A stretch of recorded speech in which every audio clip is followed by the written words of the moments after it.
पूजनीय आचार्य श्री विद्यासागर जी महाराज की जय। 108 श्री प्रमाण सागर महाराज जी की जय। संधान सागर महाराज जी की जय। छुल्लक जी को इच्छा में।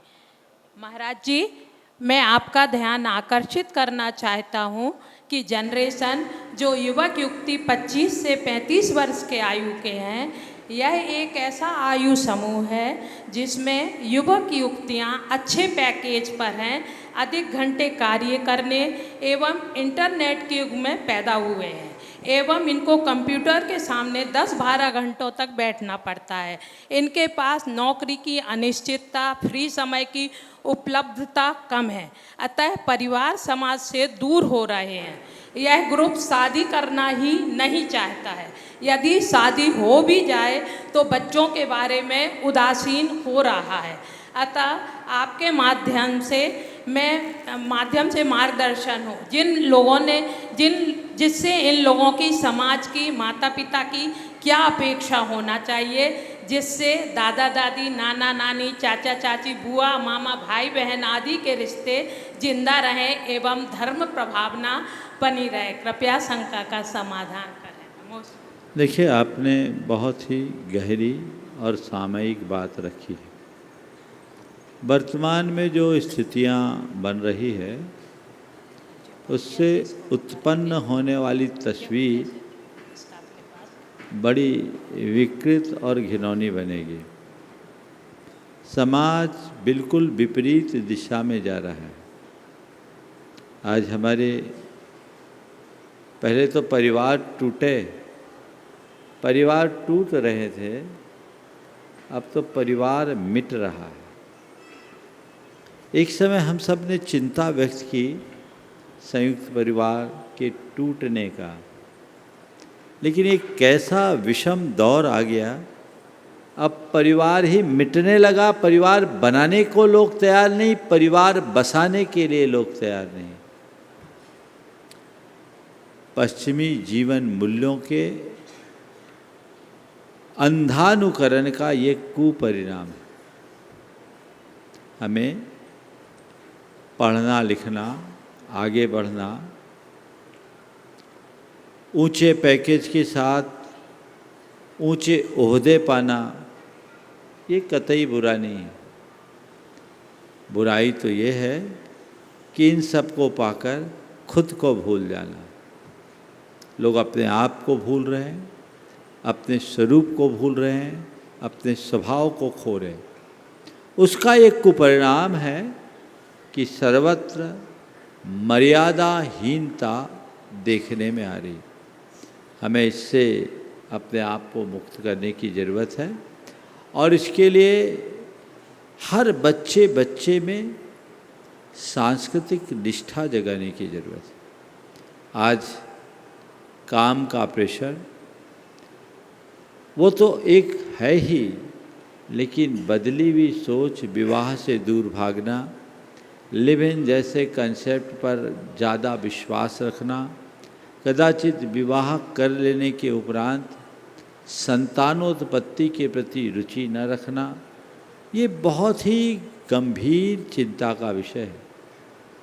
जिन दिनों माननीय सर्वोच्च न्यायालय ने लिव इन रिलेशनशिप की वैधता पर अपनी मुहर लगाई थी, उन्हीं दिनों देश के प्रमुख अखबारों में लंदन की एक भारतीय महिला का आलेख छपा था। नाम मुझे स्मरण में नहीं है, लेकिन उनने जो यथार्थ चित्र खींचा था वो सबको ध्यान देने योग्य है। उनके उस लेख का भाव मैं आप सबको बता रहा हूँ। उन्होंने कहा कि मैंने अपने यौवन के दिनों में परिवार को बंधन माना, विवाह को अपने जीवन की रुकावट मानी। मैं उन्मुक्त यौनाचार का समर्थन करती थी। मैंने लिव इन में रहा, अपने आप को रखा, और इस दौर में अभी मेरी 48 साल की उम्र हो गई। इस दौर में मैं 5 पुरुषों के साथ अलग अलग रह चुकी, लेकिन अब जो मेरी स्थिति है वो चूस कर फेंकी हुई आम की गुठली जैसी हो गई। अब मुझे भारतीय अवधारणाओं की उपयोगिता समझ में आ रही है कि यदि मैं विवाह की होती तो आज मेरा परिवार होता, मेरा कोई अपना प्रिय पति होता, मेरे अपने बच्चे होते जो मुझे माँ कह करके पुकारते, मेरे कोई सास और ससुर होते जो मेरे सुख दुख में मेरे सहायक बनते। उन्होंने उस लेख में लिखा था कि मैं कहना चाहूँगी कि सर्वश्रेष्ठ भारतीय अवधारणा है लिव इन की कल्पना में उलझने की जगह पानी ग्रहण के बंधन को स्वीकार करें। नमोस्तु। हमें इस तरह की बातें लोगों तक पहुंचाना है। हर व्यक्ति को ये समझना है कि हमारा संबंध केवल यौन संतुष्टि तक सीमित नहीं है। हर स्त्री पुरुष को पूरे जीवन के लिए एक भावनात्मक साथ निभाने वाला चाहिए, और ये भावनात्मक संबंध स्त्री पुरुषों के मध्य नहीं हो सकता, पति पत्नी के मध्य अच्छे से हो सकता है।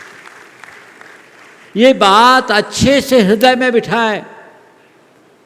दुर्भाग्य है इस देश का, जिस देश ने सारे विश्व को शील संयम सदाचार का पाठ पढ़ाया, उसी देश की सर्वोच्च न्यायालय ने इस तरह के अनाचारों पर अपनी कानूनी मुहर लगा दी। काश हमारे विद्वान न्यायाधीशगण भारतीय संस्कृति के आधारभूत पक्ष पर विचार करते और विदेशी कानूनों को थोड़ा गौण करते हैं तो तस्वीर कुछ और होती।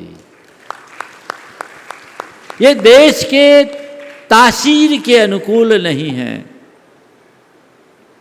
इससे देश का सेहत बिगड़ेगा, हमारी सांस्कृतिक अस्मिता खत्म होगी। आपने कहा कि माता पिता दादा दादी चाचा ताऊ फुआ फूफा फूफी, ये सब बुआ फूफा कहाँ खत्म? मुझे तो ऐसा लग रहा है कि सारे रिश्ते खत्म हो जाएंगे, केवल दो बचेंगे, स्त्री और पुरुष। अगर यही सब स्थितियां आई तो आप कल्पना करिए, मन सिहर उठता है आने वाले भविष्य को देखकर। जब इसी तरह की बातों को प्रोत्साहित किया जाएगा और हमारे देश के जितने भी तथाकथित सेलिब्रिटीज हैं वे इन्हें प्रमोट कर रहे हैं, उन्मुक्त यौनाचार की खुली वकालत हमारे देश के लिए सबसे बड़ा कलंक है। हमें इस पर तत्काल प्रभाव से रोक लगाना होगा, पर ये रोक कानून से नहीं लग सकती। इसके लिए अलख जगाने की जरूरत है। बच्चे बच्चे के हृदय में, जन जन के मन में ये अलख जगे, सांस्कृतिक निष्ठा प्रकट हो तो जीवन परिवर्तित होगा, हमारा देश सुरक्षित होगा, हमारी संस्कृति सुरक्षित होगी, हमारा समाज सुरक्षित होगा, हमारा धर्म सुरक्षित होगा, हमारा परिवार सुरक्षित होगा और हमारा जीवन सुरक्षित होगा। नमोस्तु महाराज जी।